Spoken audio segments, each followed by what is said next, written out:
नाम खुशबू है और साथ में इनके पति धनराज। और डेविल स्पिरिट्स का अटैक बहुत ही ज़्यादा था इस सिस्टर के जीवन में।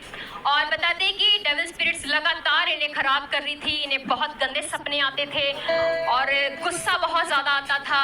इनका अपने ससुराल में रहने तक का मन नहीं था। और बताते हैं कि सर हमेशा चकराता था, भारी रहता था, पेट में बहुत ज़्यादा समस्याएं थी, जैसे एसिडिटी हो जाती थी, इनको दर्द बहुत होता था, डाइजेशन की प्रॉब्लम थी और साथ में दांतों में भी बहुत ज़्यादा प्रॉब्लम्स थी। और हमेशा इनकी दवाइयाँ चलती रहती थी, डॉक्टरों के चक्कर लगते रहते थे जब से इनकी शादी हुई।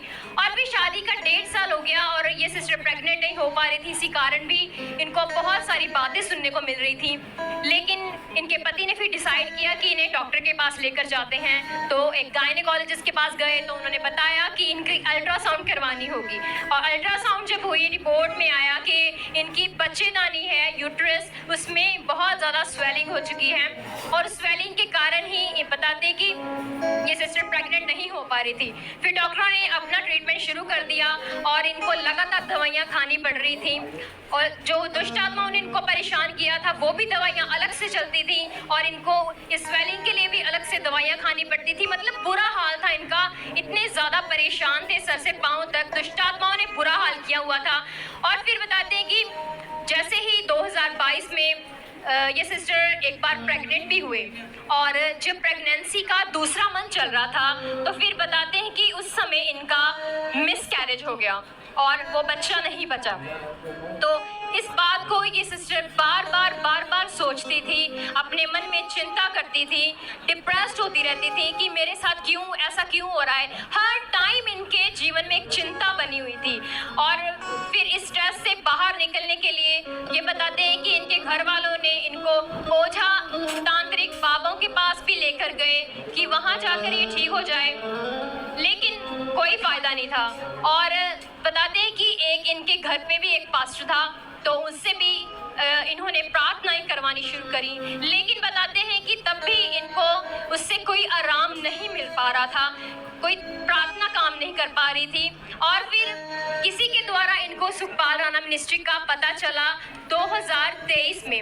और उस समय ये सिस्टर दूसरी बार प्रेगनेंसी में थी और 5वें महीने में, प्रेगनेंसी के 5वें महीने में ये सिस्टर यहाँ सुखपाल राणा मिनिस्ट्री में आई और इन पर अपोस्टल जी के द्वारा लेहन प्रार्थना हुई। आइए उस लेहन सीन को हम देखेंगे। दसांगा तू जीवन दा सांग दे मैं दसांगा, रामा गलियां दे विच सबनों दसांगा।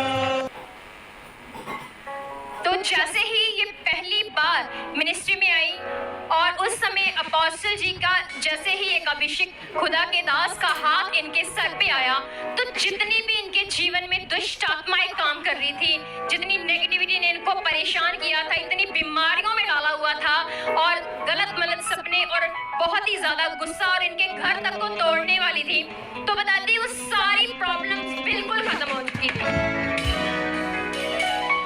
और उस समय जब ये 5वें महीने में प्रेगनेंसी के यहाँ आई थी उस समय इनकी इतनी ज़्यादा दुष्ट आत्मा ने पेट में दर्द लगाकर रखी थी कि वो इस बार भी मिसकैरेज करना चाहती थी। लेकिन जब ये प्रार्थना कराकर वापस गए तो राइट टाइम 9 मंथ में इनको परमेश्वर ने एक बहुत सुंदर बेबी गर्ल के साथ ब्लेस किया है। और इसके लिए ये परमेश्वर का बहुत सारा धन्यवाद करते हैं। और साथ में जो इनके पति हैं धनराज, ये बताते हैं कि इनको भी बहुत ही ज्यादा फोड़े निकलने की प्रॉब्लम थी। इनकी स्किन पर ऐसी एलर्जी हो जाती थी कि छोटे छोटे फोड़े ऐसे बनने शुरू हो जाते थे, इनका आकार बढ़ता रहता था और 2 साल से लगातार ये इसकी मेडिसिन खाते थे।